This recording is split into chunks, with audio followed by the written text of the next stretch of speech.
think... Right, go on, tell us. Do you think those onions are going to cook? I do.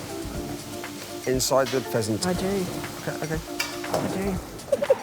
Samira goes, you can't say that to him. Maybe cut the onions smaller. She loves Heston. Come on, let's get moving, because we've got to get them on. A whole turkey on Christmas Day or Thanksgiving takes an entire day.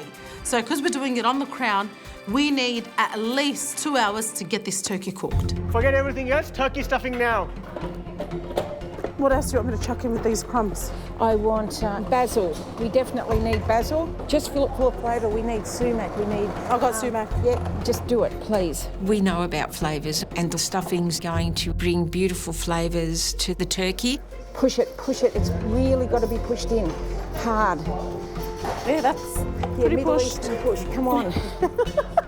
Nolene's telling me, push it in, and I can't push any more in, and she still wants more in. I'm so not listening now. We shove it straight into the oven and get on to the rest. Get her in. Okay. One down, come on. Today I'm just putting some simple citrus in the cavity of the turkey. The citrus is going to permeate through the turkey just to give it an added flavour. We decided not to stuff our turkey because the stuffing won't allow heat into the cavity and it probably won't cook in time, so I'm not willing to take that risk.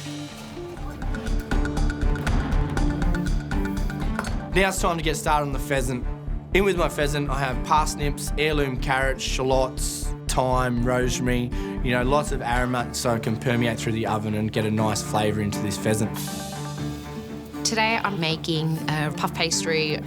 I need to roll it out as thin as possible, fold it and get it in the fridge to rest, and then repeat that process another 2 times. Next thing I do is stuffing the pheasant, and I'm using whole onions, whole garlic, and I'm talking skins and all. I love the way you're keeping the head on. Oh, yes.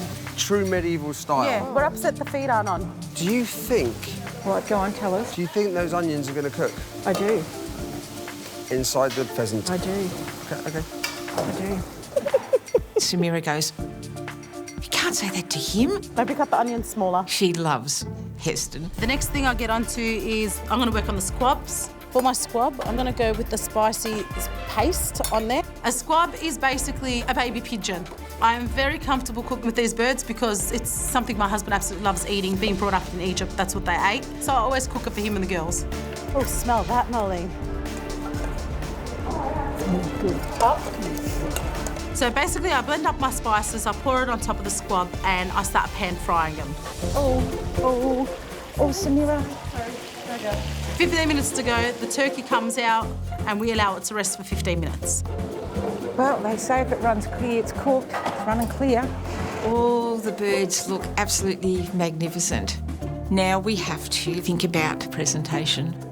In medieval cooking, they used to sometimes present these cooked meats as mythical creatures. Yeah. And there is one dish where there's a little suckling pig and the roasted chicken sits on the pig with a spear So we can get and that a shield. turkey. You could sit it on the turkey. You see what I mean?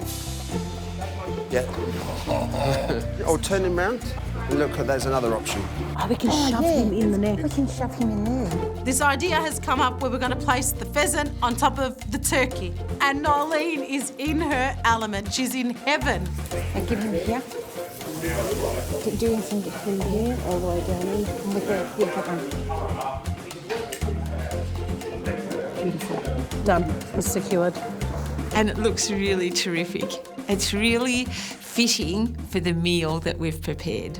That is really rustic. That is something that you could, serve up the Knights of the Round Table. Yeah, it's wonderful. I'm really wrapped. You're just hoping everything's cooked through and nothing's overcooked. Looking at what we've put together, looking at our medieval feast, I'm happy. I'm particularly happy with the fowl. The girls have done a cracking job, but I noticed the other team's garden and it looks incredible. We did it. I think we're still friends. That was a tough challenge, no doubt about it. Heston's edible garden pushed me to my limit. Our poultry is definitely inferior to the blue teams. They've managed to do artwork with their poultry and it all looks amazing. Looking down at our poultry, it's not quite presented as it should be. I've just got a feeling in my stomach that we could be in trouble.